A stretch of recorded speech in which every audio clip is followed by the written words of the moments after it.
сабак. Коңгурообуз кагылат, сабагыбыз башталат. Жалкоолукту таштайбыз, сабагыбызды жакшы маанай менен баштайбыз. Саламатсыңарбы балдар? Силер менен кайрадан көрүшүп жатканыма абдан кубанычтамын. Анда эмесе, алипе сабагына даяр болсоңор, сабагыбызды баштайлы. Сабагыбыз көңүлдүү өтсүн. Балдар, азыр жашынган тамгалар оюнун ойнойлу. Китептин артында кайсы тамгалар жашырылганын тапкылачы. Оба, биринчи А тамгасы. Андан кийин С, Ж, аягында Үй тамгасы жашырылыптыр. Азаматсыңар. Силер таап алдыңар. Эми балдар, сүрөткө көңүл бөлүп карагылачы. Сүрөттөн эмнени көрүп жатасыңар? Оба, арыларды көрдүңөр. Кана, арылар жөнүндө эмне билесиңер? Айтып көргүлөчү. Туура айтасыңар. Арылар бизге бал берет. Бал болсо, адамдын ден соолугуна абдан пайдалуу. Балды алыш үчүн арылар тоодогу, талаадагы өскөн түрлүү гүлдөргө, дары чөптөргө конуп, алардын ширесинен чогултат экен.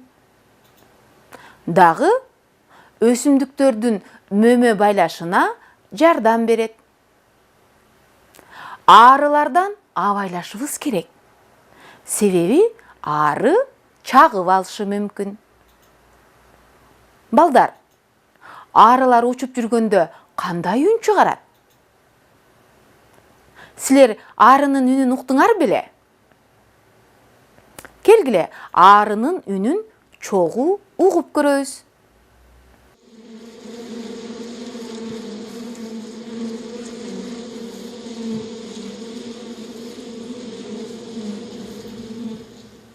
Кана, арылардан кандай үн чыкты? Абдан туура. Силер туура таптыңар. Биздин кулагыбызга «з» деген үн угулду. Анда бүгүнкү биздин өтө турган темабыз «з» тыбышы жана «з» тамгасы.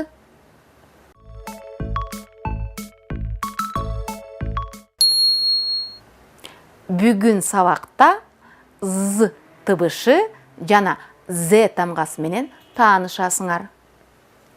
Ага карата кызыктуу тапшырмаларды аткарганды үйрөнөсүңөр. Келгиле, «з» тыбышын туура угуп, 3 жолу кайталап айталы.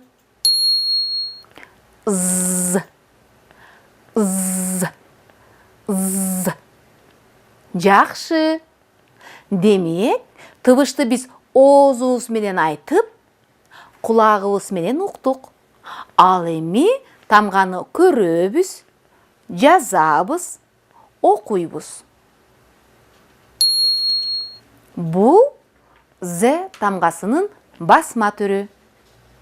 Ал эми бул жазма түрү. Балдар, «з» тыбышын тамга менен белгиледик. Кайталайбыз. Тыбыш тамга менен белгиленет. Тыбыш тамга менен белгиленет. Келгиле, «з» тыбышын дагы 3 жолу кайталап айтып көрөлү. «з», «з», «з». Балдар, эмнени байкадыңар? Оба, «з» тыбышын айтып жатканда, аба тоскоолдукка учурап, тилдин учу тишке тиішіп, жұмшақ айтылды. Демек, з дыбышы жұмшақ, үнсіз. Бұл баш тамғасы, жана кичине тамғасы. Эми балдар, зо деген сөзгө талдоо жүргүзүп көрөлү. Силер билесиңер, талдоо бул сөздө канча тыбыш, канча тамга, канча муун бар экенин аныктайт. Кана зо деген сөздөгү тыбыштарды атагылачы. Кайсы тыбыштар бар экен? Туура. З, о тыбыштары бар. Анда бул сөздө 2 тыбыш, 3 тамга бар экен. Муунга бөлүнгөн жок. З тыбышы сөздүн башында кездешти. Мына балдар, биз сөзгө талдоо жүргүздүк.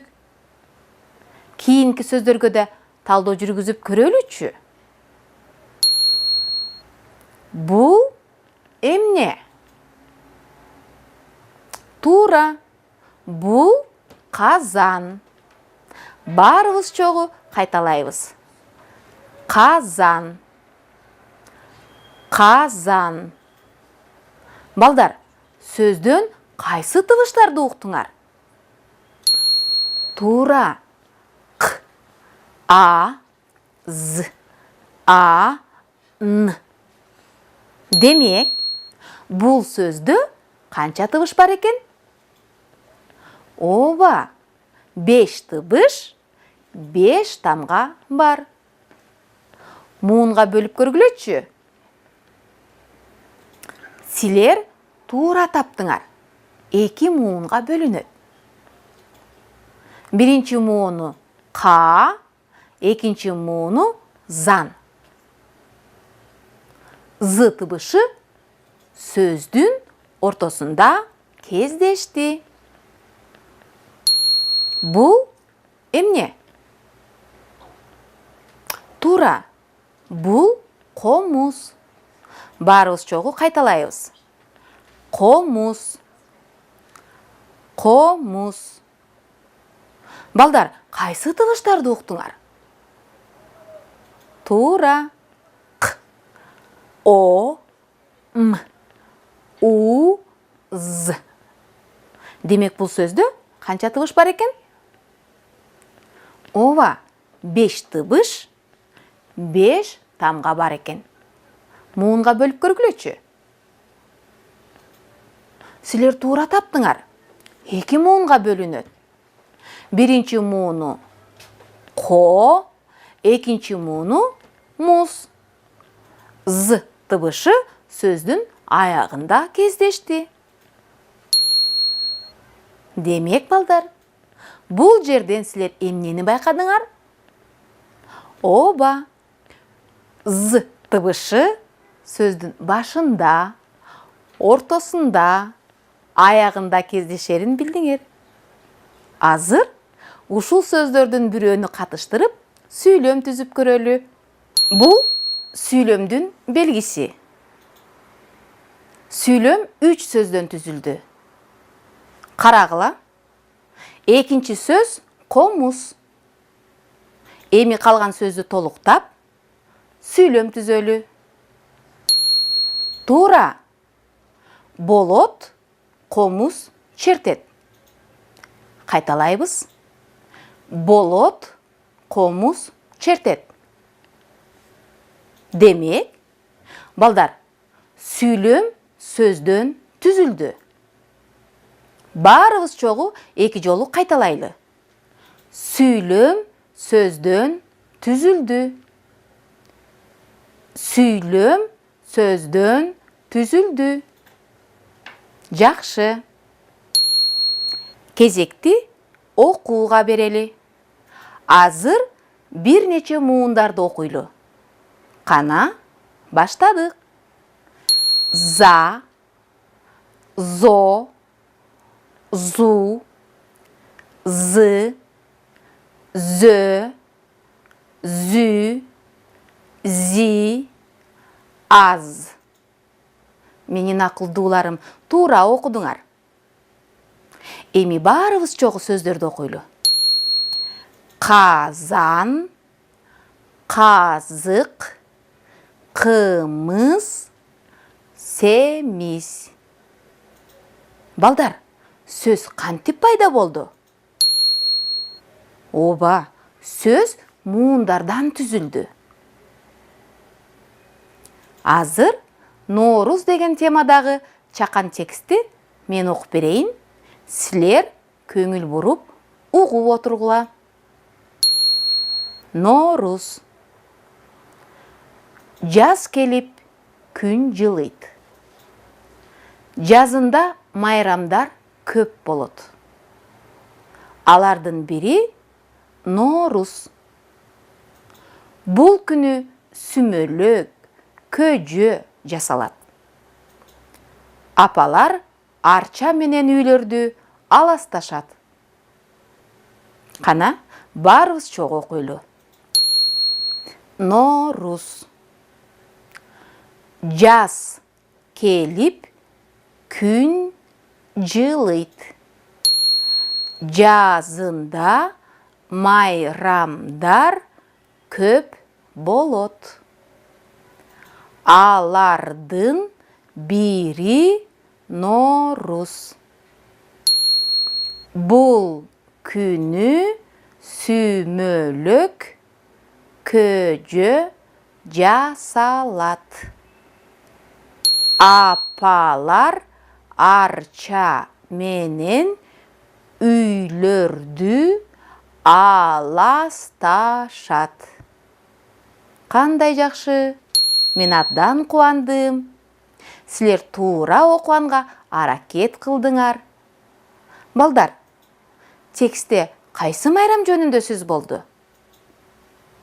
Оба, Норуз майрамы жөнүндө сөз болду. Норузда кандай тамактар жасалат экен? Туура, сүмөлөк, көжө жасалат экен. Балдар, окуп көрөлүчү, эмне деп жазылыптыр? Оба, каз деген сөз экен. Ойлонуп көрөлүчү. Каз дегенде силерге кандай ой келди? Туура, үй канаттуусун элестеттиңер. Дагы ким кандай ойлоду? Азаматсыңар. Жерди каз деп да айтышат.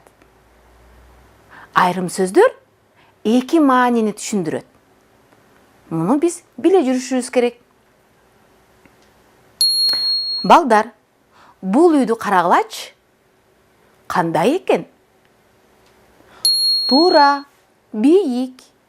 А бул үйчү? Оба, ал жапыз. Демек, бийик жана жапыз деген сөздөр бири-бирине карама-каршы мааниде айтылды. Бул сүрөттү карагылачы. Эмнени байкадыңар? Туура, биринчи бала арык, экинчиси семиз. Баарыбыз кайталайбыз. Арык, семиз. Бул кумурскаларды салыштыралычы.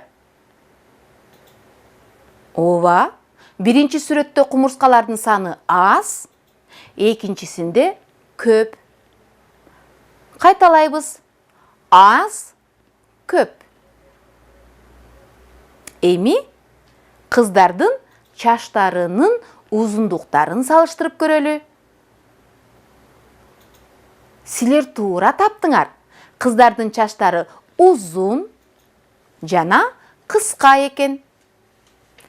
Кайталайбыз. Узун, кыска. Демек, балдар, мындай сөздөрдү эсиңе сактап, кебиңде колдон.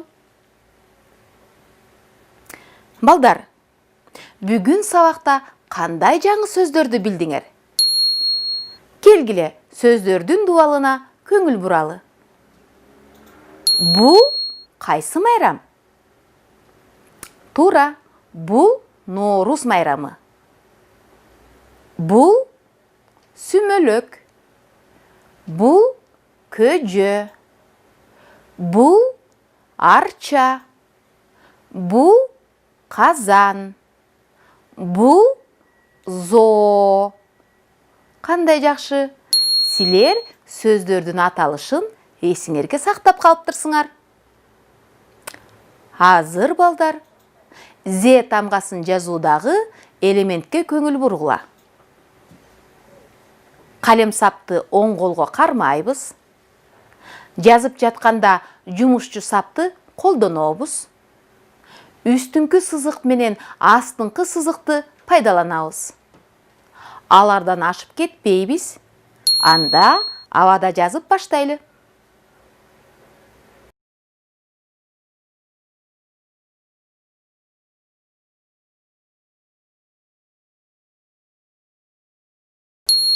Балдар, эми сабагыбызды жыйынтыктап, эсибизге сактайлы. Бүгүн биз силер менен З тыбышы жана З тамгасы менен тааныштыңар. З тыбышы жумшак болуп айтыларын сөздүн башында, ортосунда, аягында кездешерин билдиңер. З тыбышы катышкан сөздөрдү туура атап, муунга бөлдүңөр, сүйлөм түздүңөр. Муун, сөз, сүйлөмдөрдү окудуңар. Ой жүгүртүүгө карата тапшырманы аткардыңар. Мен силерге ишенем. Айтылган нерселерди угуп жетише алдыңар деп. Бул алган билимдерди унутуп калбайлы. Кайталап туралы. Анткени алдыда биз окуй турган кызыктуу ырлар, жомоктор, табышмактар бар. Балдар, сабагыбыз аягына чыкты. Көңүл бөлүп отурганыңарга чоң рахмат. Эмки сабакта көрүшкөнчө саламатта болгула.